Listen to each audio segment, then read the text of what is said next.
And now it's वही दोबारा दुआओं पे आ गए, इफ्स एंड बट्स, वो जीता वो हारा, इधर गए उधर गए, so it's kind of all over so far. I hope I am wrong. I want Pakistan to qualify but now it's tough. Look, I was watching that game at home. I wasn't well obviously, but जब पाकिस्तान खेलता है तो सारा पाकिस्तान देखता है. And we all know as a sportsman, ex-sportsman, कि winning and losing is part of the game, but it was always on the cards. 1 साल से 1.5 साल से आपको पता है वर्ल्ड कप की ये डेट से वर्ल्ड कप शुरू होना है, हम यहाँ जाना है. ये मगर मजाल है किसी ने कोई तैयारी की हो, कप्तान समेत, चीफ सेलेक्टर समेत. अब ये कप्तान का काम है, उसको चाहिए, ये उसकी विजन है कि मैंने वर्ल्ड कप कैसे जीतना है, मुझे वहाँ की पिचेस क्या है. आपने जैसे कहा कि पिच मुश्किल थी, पिच मुश्किल है तो कदाफी स्टेडियम के साथ ले जाते हैं वहाँ पे. भाई पिच ਅਸੀਂ अपनी लेके आओगे, साढ़े को पिच तो नहीं खेला जा रहा. You know, winning and losing and part of it को प्लानिंग होती है, कोई सिस्टम होता है. अब मुझे ये समझ नहीं आती कि मैच खेलने का इतना शौक क्यों है मेन प्लेयरों को. कई दफा होता है कि यार I will rest, I will have this young guy कि मैं खिला लूँ ताकि मैं आगे वर्ल्ड कप में जाके देख सकूँ उसको. ये सारी चीज़ें कप्तान की जॉब है. Coaches are there to help the captain, and captain have to lead them. कि I want this player, I want this player, I want this player. और आखिर में मायूसी होती है और बात घूम फिर के हमारी आती है कि हम जब तक अपनी डोमेस्टिक क्रिकेट को नहीं तगड़ा करेंगे, हम अपने प्लेयर्स को डेवलप नहीं करेंगे, हम उनकी ग्रूमिंग, उनकी स्किल्स के ऊपर क्रिकेट एकेडमीज में नहीं काम करेंगे, मैं और आप इसी तरह बैठे रहेंगे. और इसी तरह क्या पता 2 साल बाद दोबारा बैठे रहे हम. सोशल मीडिया पे कैंपेनिंग चलती है प्लेयरों की, उनका प्रेशर हमारी सिलेक्शन कमेटी ले नहीं सकते. ठीक है ना, असल चीज ये है, हमारे यहाँ कोई प्रेशर ले नहीं सकता, हमारे यहाँ कोई डिसीजन लेने की हिम्मत ही नहीं करता, डरता है सोशल मीडिया से. इसका मतलब है कि वो गिल्टी है तो डिसीजन नहीं ले सकता. जब आप अंदर से गिल्टी ना, आप डिसीजन लो, मैं देखता हूं कैसे ऊपर वाला आपके साथ नहीं होता. आप किस चीज का डर रहे हो यार? आप लो डिसीजन लो, चाहे कोई भी प्लेयर है, बाहर बिठाओ. But do you really believe, I asked myself a question, but this Pakistan team deserve to be in semi-finals or not? Do they really deserve to be in top 4? I mean, I'm asking you a question as a public. Please tell me. मैं आपके सवाल जवाब पढ़ता रहता हूँ. Again, having said that, मुझे I'm thoroughly disappointed because of the Pakistani. जब आपके अंदर वो फड़क नजर नहीं आती, आपके दिल गुर्दा नजर नहीं आता.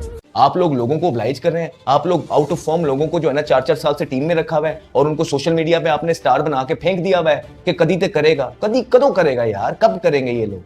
तो ये लोग कर गए हैं अपनी क्रिकेट हिस्से की. तो खुदा का वास्ता है, पाकिस्तान क्रिकेट बोर्ड को अभी भी चाहिए होश के नाखून लें, अकाउंटेबिलिटी करें. चेयरमैन साहब को चाहिए कि जो वो भी लोग क्रिकेटिंग अफेयर्स जो संभाल रहे हैं वो लेके आए, उनकी अकाउंटेबिलिटी भी करें. और पाकिस्तान टीम में जो प्लेयर है उनकी भी अकाउंटेबिलिटी होनी चाहिए. अब आगे फाइनल जीतना है हमने, ये अब यहाँ चीजें खत्म नहीं हुई. फाइनल जीतने के लिए जो आउट ऑफ फॉर्म और जो चले हुए कारतूस हैं आपके, अब आपने उनको स्पेस दे देना है T20 के अंदर. Thank you very much. अब अगर आप इंग्लैंड की बैटिंग देखें तो जरा रिस्क का एलिमेंट निकालें कि कितना है उसमें. यानी मेरे जितना मैंने जो मैच का हिस्सा देखा है, ऐसा लग रहा था कि इंग्लैंड बच्चों के साथ खेल रहा है, कि आपको कहीं पर भी ऐसा नहीं लगा कि इंग्लैंड ने स्कोर करते हुए जो है ना कोई रिस्क लिया है. कहीं आपको ऐसा नहीं लगा. अस्सलाम वालेकुम दोस्तों, श्रीलंका ने शिकस्त खाई है न्यूजीलैंड के हाथों. अब देखें, पूरा दिन मेरे दिमाग में, दिल में श्रीलंका रहा और अब बोलते वक्त भी श्रीलंका निकल रहा है. एक्चुअली में न्यूजीलैंड ने श्रीलंका को 61 रन से शिकस्त दी है और क्या आउटस्टैंडिंग बैटिंग और बॉलिंग की है. मैट हेनरी ने जब पहला बॉल डाला था निशंका को तो मुझे फौरन फखर जमान के वो अल्फाज याद आ गया. उन्होंने बोला कि लोग बुमराह की बात करते हैं, पैट कमिंस की बात करते हैं, लेकिन लोगों को पता ही नहीं है कि मैट हेनरी कितना बड़ा बॉलर है. और उसने आज कमाल शानदार बॉलिंग की. 2 ओवर 3 रन 2 आउट किए थे. और रचन रविंद्रा ने पूरे ओवरऑल फीका चल रहा था. पिछले मैच में 50 की, इस मैच में 30 और रन किए प्लस 4 विकेट्स. और कहां से उठ के, किस पोजीशन से उठ के न्यूजीलैंड ने श्रीलंका को उन्हीं के होम ग्राउंड में, उन्हीं के बैकयार्ड के अंदर शिकस्त दी है. उनकी तारीफ बनती है, मगर साथ में हमारे लिए मायूसी भी है कि पाकिस्तान के वर्ल्ड कप के अंदर रहने के चांसेस अब तकरीबन ना होने के बराबर हैं. मगर एक बात जरूर है कि पाकिस्तान और श्रीलंका का मैच जो सुपर 8 के अंदर होगा उससे पहले सिचुएशन सब क्लियर हो जाएगी, क्योंकि इंग्लैंड और न्यूजीलैंड का मैच भी हो चुका होगा.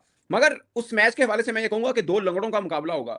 वो देखना यह है कि इन दोनों में से तेज कौन भागता है, क्योंकि पाकिस्तान ने भी बहुत बुरी क्रिकेट खेली है, श्रीलंका ने हमसे बुरी क्रिकेट खेली है. अब देखते हैं कि कम बुरा कौन है, इसका फैसला होना है. बाकी कुछ उम्मीद लगाने की जरूरत है नहीं. ऑन पेपर आप शायद किसी तरह से होंगे, मगर जिसे बोलते हैं गैरत के मुताबिक आप इस वक्त से बाहर, आप वो दूर भी लाइन में नहीं खड़े हुए, आप दूर भी लाइन में नहीं खड़े. और अल्हम्दुलिल्लाह, शुक्र अल्हम्दुलिल्लाह, हम डिजर्व भी नहीं करते थे. और शुक्र है कोई फ्लूक, कोई फुदू ऐसा कुछ नहीं लगा पाकिस्तान का, जिसकी वजह से हम कहते हैं कि वो जी फलां हो गया था और हम फिर आ गए थे, फलां हो गया था हम फिर आ गए थे. तो शुक्र ऐसा नहीं हुआ. और फिर आपके पास एक मन गढ़ंत किस्म की कहानी हो कि जिसको सुना के आप सबको राम कर सके कि देखें हम तो यहाँ तक पहुंचे थे, आप तो यहाँ तक भी नहीं पहुंचे थे. ठीक है. सो ये पाकिस्तान का लगातार तीसरा चौथा इवेंट है आईसीसी का, और जो हम पहले राउंड से बाहर हो रहे हैं. अब एक दूसरा राउंड कह सकते हैं. वैसे अगर इसको भी कोई दूसरा राउंड कहेगा तो उसको सुभान अल्लाह, 21 तोपों की सलामी और मेरा सल्यूट, क्योंकि ये भी पहला राउंड ही है एक्चुअली में, क्योंकि टेस्ट प्लेइंग नेशन का बेसिकली अब ये मुकाबला हो रहा है. ठीक है ना, टेस्ट प्लेइंग नेशंस का। पहले तो वो अपने नामीबिया, नीदरलैंड, यूएसए, हाँ आपने यूएसए से बदला जरूर ले लिया कि आपने यूएसए को शिकस्त दी है, मगर इस वर्ल्ड कप में हमें देखने को कोई खुशगवार जात हमारे पास है नहीं है। इसमें आप सलमान आगा को बुरा करें, बाबर आजम को बुरा करें, कोच नु बुरा भला कहो, जो भी कहो, नतीजा ये है कि पाकिस्तान के ये 3 वर्ल्ड कप में, ये 3-4 वर्ल्ड कप गुजरे हैं।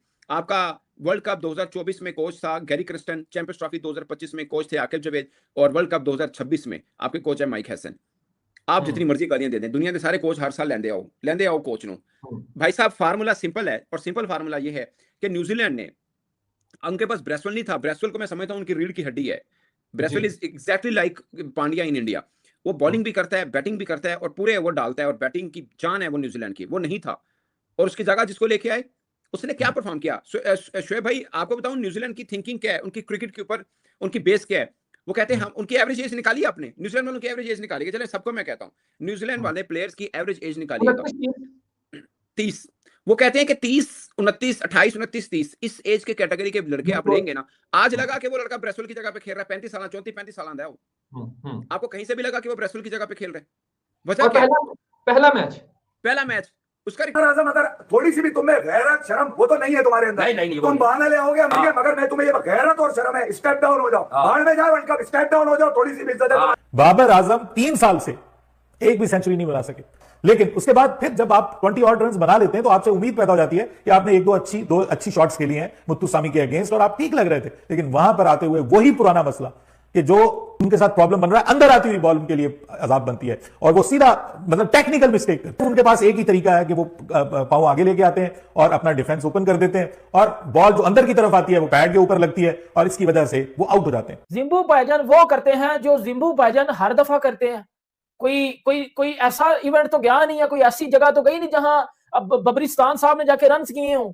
दूसरा, बाबर आजम के सफर कहते हैं कि बहुत बड़ा बैट्समैन है। मुझे ये बताएं रोटेशन तो स्ट्राइक का है। वो कहते हैं जी विराट कोहली हमारे फेवरेट है, तो विराट कोहली 25 रन करता है। मेरे घंटे का किंग, मेरे घंटे का किंग। मैंने ठीक बोला था एक जगह, तू करियाना की दुकानी चला रहा होता अगर तू पाकिस्तान के नाम से क्रिकेट नहीं खेलता है। तू मोची बन जा, मोची भी काबिल एहतराम पेशा है, तू वो भी नहीं बन सकता क्योंकि तू मेरिट पे नहीं है। विराट कोहली से मवाजना करेंगे, रोहित शर्मा से मवाजना करेंगे। अबे घंटे, तूने सर्कल के ऊपर से एक शॉट पावर, तू ये मैच पावर प्ले में हार गया, तू मैच तुझसे 30 रन नहीं बने बेहया। मेरी मैं लानत देता हूँ जवानों में जिन्होंने इन घंटे के छपेरातियों को पाकिस्तान के साथ में लाद के रखा, कट कमीशन के बैग लेके रखा। अबे लानत है तुम लोगों पे, अब भी इनको बाप बना के चूस और लटक लो। तुमने जिल्लत की जिंदगी ली। हाँ नहीं, पहली तो 23 बॉलों पे मजाक बन गया, कमेंट्री बॉक्स में मजाक बन गया इनका। भाई पूरे के पूरे टप्पर लेके तस्वीरें, फैमिली पिकनिक, वेकेशन तुम्हारी ऐसी की तैसी। तुमने पाकिस्तान के नाम पे धंधे चलाए हुए, ये औकात कर दी तुमने पाकिस्तान की। और ये बहन के टके अपनी कंट्री को पीछे रख के पैसों को चुन रहे हैं, जो है वो मनी को प्रायोरिटी दे रहे हैं, जो है वो फर्स्ट प्रायोरिटी पर रख रहे हैं पैसों को, जबकि कंट्री को इन्होंने केले पे लगवाया हुआ है। इसीलिए तो फिर हम ना फिर किसी आईसीसी इवेंट्स में जाके ना कुत्ते वाला मुंह बना लेते हैं। हम पाकिस्तान क्यों नहीं जीत रहा यार, पाकिस्तान को क्या हो गया, ये इंडिया क्यों अच्छा कर रहा है किसी भी आईसीसी इवेंट में। वो लीग्स में इंटरेस्ट शो नहीं करते। अरे वो आए जो गालियां देते हैं, बुरा भला कहते हैं। अबे हम क्या इतने छोटे हैं? ये पाकिस्तान के नाम पे 2-4 लोग क्रिकेट खेल रहे हैं, ये क्या इनकी एजुकेशन, इनकी क्वालिफिकेशन क्या हमसे ऊपर है? क्या हमें इन पर बात करके सुकून मिलेगा? हमें इनके नाम पे कुछ नहीं आता, चवन्नी अठन्नी इनके मोहल्ले में कोई नहीं देगा अगर ये पाकिस्तान की तरफ से क्रिकेट नहीं खेलेंगे। तुमसे बेहतर तो अफगानिस्तान है जो अमेरिका से जीत गया। समझ गए? तुम वो लाना तो जो कहीं पे भी जाके हम जैसे पाकिस्तानियों की जो सच और हक बोल रहे हैं पिछले 4 साल से एक ही बात को अगर रगड़ रहे हैं यहाँ पर बैठे हुए, तो कुछ का कहीं तो सच, कहीं तो झूठ, कहीं तो झूठ, कहीं तो झूठ। दफन हो गई क्रिकेट, दफन हो गई पाकिस्तान की। सुन लो तुम 51,000 लोग। अब क्या घंटे का क्या, मैं 51 की बात, यहाँ मुझे कोई देखे ना देखे, ये मेरे दिल की भड़ास है जो मैं निकाल रहा हूँ बैठ के 4 सालों से यहाँ पर, क्योंकि इनके रास्ते पता है, बंद करें यार ये टीम बंद करें, इनका तरीकेकार पता है, इनकी कट कमीशन जुगाड़े पता है। आज जो अगर कोई क्रिकेटर हम अगर उसका नाम लेके बोलते हैं कि आज क्यों बोल रहे हैं हम, मेरे घंटे का किंग, मेरे घंटे का किंग 23 रन के ऊपर आउट हो गया। हम पाकिस्तानियों को इंतजार था, मेरा छटकना 100 करेगा, मेरा छटकना 50 करेगा। तनवीर अहमद, शुभमन गिल से बेटर है मेरा किंग बाबर आजम। भाई इंजमामुल हक, विराट कोहली से बेटर है मेरा किंग गड्डा बाबर आजम। आज साउथ अफ्रीका के खिलाफ एक्सपोज हो गया, मेरे घंटे का किंग, मेरा छटकना। पाकिस्तानी फैंस के दिलों को इसी तरह दुखाता है। भाई इसके अंदर वो क्वालिटी नहीं है, इस छटकने के अंदर वो एबिलिटी नहीं है। और मेरे घंटे के एक्स क्रिकेटरों, मेरे सामने आओ, मुझे जवाब दो। आप कहते थे कि शुभमन गिल से ये बेटर है, आप कहते थे विराट से ये बेटर है, लेकिन मुझे बता दो इस घंटे के किंग ने आज क्या किया। मैं कहां गलत था मुझे बताओ। मैंने शुरू से बोला कि बाबर आजम मेरे घंटे का प्लेयर है, इसके अंदर वो क्वालिटी है ही नहीं। ग्राउंड में जनाब साहब बैठे हो रहे हैं और मेरे घंटे के फैंस वहां बैठे हैं, पता क्या कर रहे थे, मेरे घंटे का किंग आ गया दुनिया भर में नाम है, मैं बता रहा हूं। निकला तुम्हारी ऐसी की तैसी, तुम्हारी ऐसी की तैसी। पत्ते गिर गए आज तो।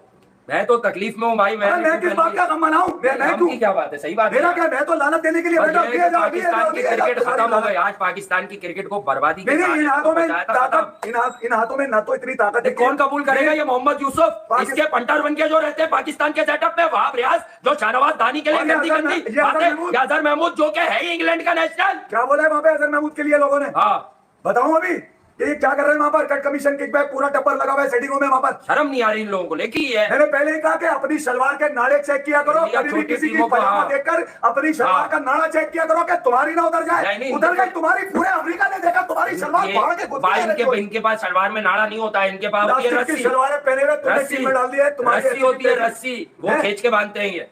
अब बताओ अब क्या कहना है? किसने आप बुरा वाला तो कहने आओ, वो वाले कहाँ जो बुरा वाला कहने आते हो? कौन बेच रहा है इन खिलाड़ियों को? अभी बाबर आउट। दोस्तों, जब से पाकिस्तान हारी है, जब से ही वहाँ पर रोना धोना शुरू हो गया है और सब लोग अपनी ही टीम पर कमेंट कर रहे हैं।